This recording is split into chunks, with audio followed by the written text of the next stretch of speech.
Ladies and gentlemen, welcome to what is going to be the fourth ever Siege Analysis Siege Breakdown video on my channel. We, of course, have the clan versus clan siege that's going on right now. As you can see, we have about 6.5 hours left, and things are not looking too pretty. On the overall here, we are trailing. We're at 1,350, and our stronghold has fallen. The enemy team has 3,250 points, and their stronghold still remains strong. So let's go ahead. Let's take a look. We have 38 of their teams defeated. They have 41 of our teams defeated, which is interesting. This particular clan is ranked number 67 in the entire world. We are number 298. So it's certainly pretty cool to see this matchup. There's a few teams in here that certainly are different than what we'd normally see. So it looks like we have gotten ourselves all the way to the stronghold, and we can now essentially start taking out teams inside the stronghold. And as a matter of fact, it looks like we're very solidly doing such. So we have 1, 2, 3, 4, 5, 6 teams to take down, and I assume that we have quite a few attacks left as well, which will be pretty interesting. So hopefully we have some updates to share. Essentially, if we do end up winning, if we get the next milestone for gear, whatever may happen, I will share a screenshot of this screen essentially probably about half an hour or an hour after this video goes live. So just go to my channel, go to the posts or the community section, and you should be able to see it there. So let's go ahead and just start taking a look through things.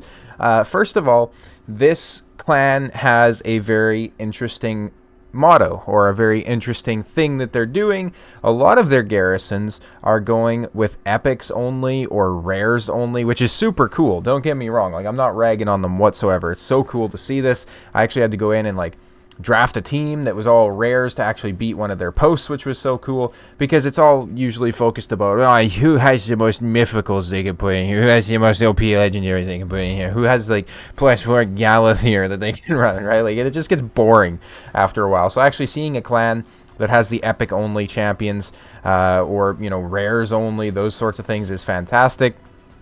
Nyresian Union is another option, right? So they had some pretty good defenses in here, and again, a lot of just epic teams only, and they have very good champions for this. Like a +4 empowered Deacon Armstrong, who has the speed in all battles, is pretty crazy. Got a 6-star awakened Magnar on that team as well, which you probably can't see because of my larger than average head, so I'm going to go ahead and move myself over.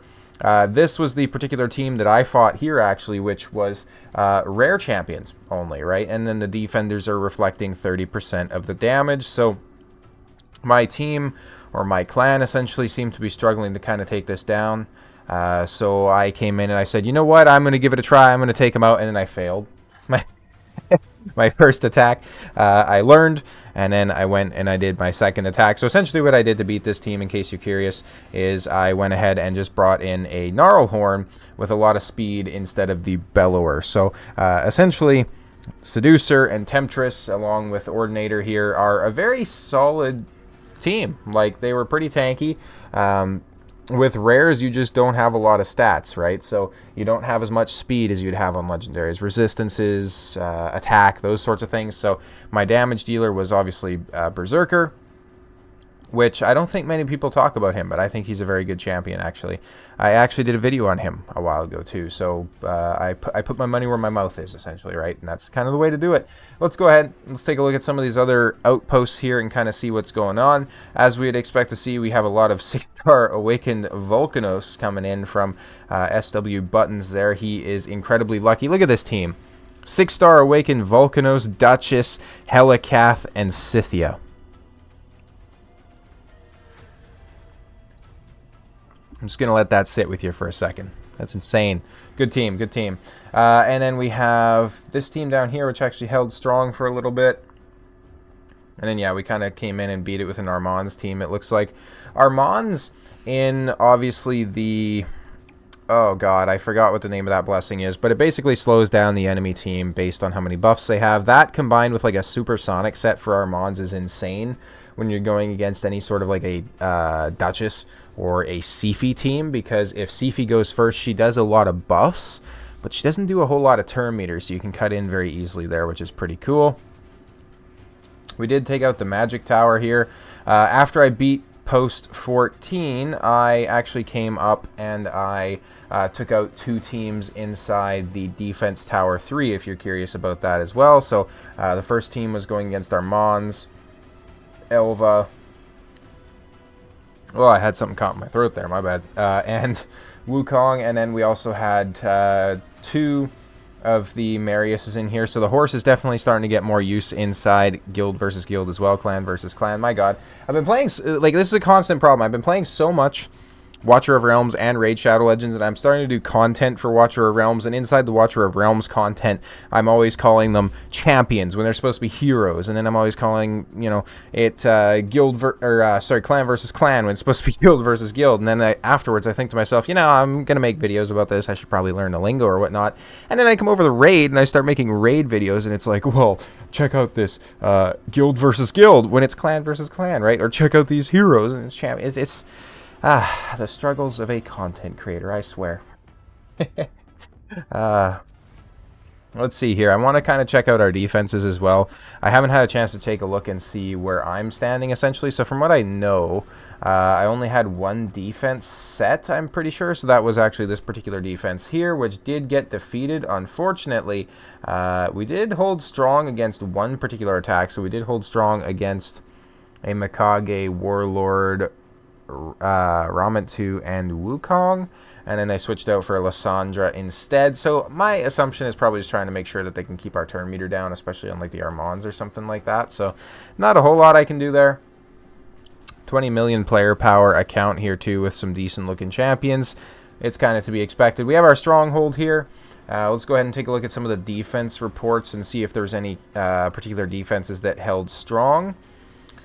So we do have Wazboy, who held strong here within our base. Marius.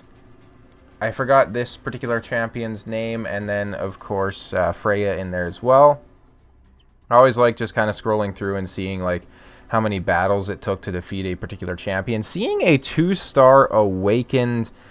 oh, God, is that Astrolith? Yeah, I think Astrolith is her name, this bomb champion here. It's a long time since I've seen her in use in one of these battles. A long time. We have a +2 empowered He-Man here. That's pretty insane.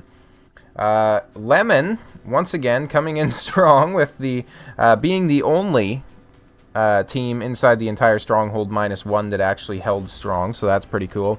We have a Galathier, Nice, Duchess, and Siegfried, which is pretty crazy. That's a crazy team. Because obviously Siegfried and Nice can both bring their entire team back, basically, if they're the last ones alive. They did go against it with some interesting team compositions, certainly. We have a Siegfried here as well. A 6-star awakening and a +1 empowerment on the Nice is pretty disgusting as well. 6-star awakening on the Star Sage, man. That is just bonkers. That is a crazy team. I'd be curious, Lemon, if you're watching this, to explain essentially the choice of this particular blessing instead of polymorph. I would have expected to see like polymorph at this point in time. I'm assuming that it's probably just because of the rise of pinpoint gear, though. We're starting to see the kind of the fall of polymorph, essentially, because obviously if you're in pinpoint you can't be polymorph, so it kind of just makes that blessing irrelevant. But especially in the longer fights, you think it would start to make a difference there. Defense reports. I'm not really too interested in the defenses that didn't hold, so just seeing these defenses that did hold would be pretty cool. So we got Mick here, who he held pretty strong, actually. So we have a Wukong. I'm surprised, honestly, that this team won against this team, because they had Inithwi against Wukong. You would expect that to be a pretty easy clap, to be honest, because that's like, unless you have UDK or Tormund built for DPS, that's like your only damage dealer, right? So I'm very surprised that that one held strong. I'll have to inquire more about that, actually. That being said, let's take a look at some of these other defense towers here. We have a team that held strong here from Redrum. So we have a Lazarius, Armands. Lazarius is very strong, by the way.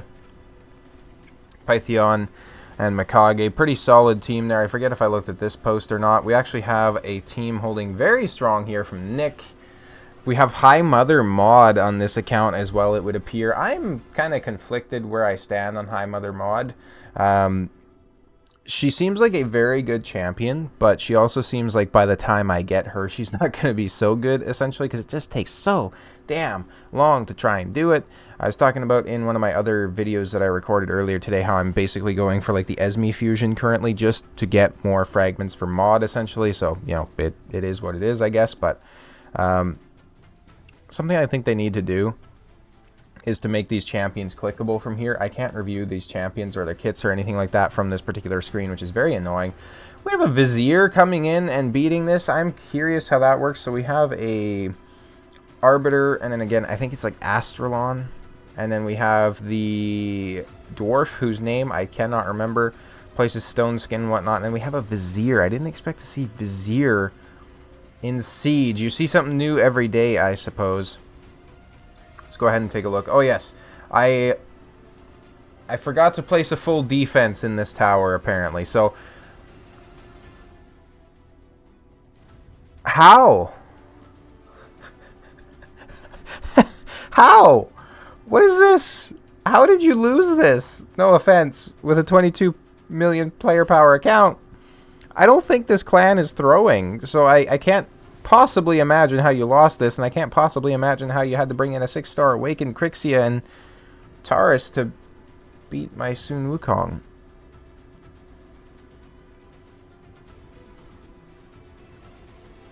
Alright, I guess it is what it is. Maybe everybody's gear was taken off. That might be it, but yeah, I didn't expect that. Alright. So we have the defense tower over here, which has not been attacked yet. There's an interesting team here. We do have Leorius as well. I'm definitely liking Leorius. I have him on my account. I made a video talking about how he doesn't do much damage.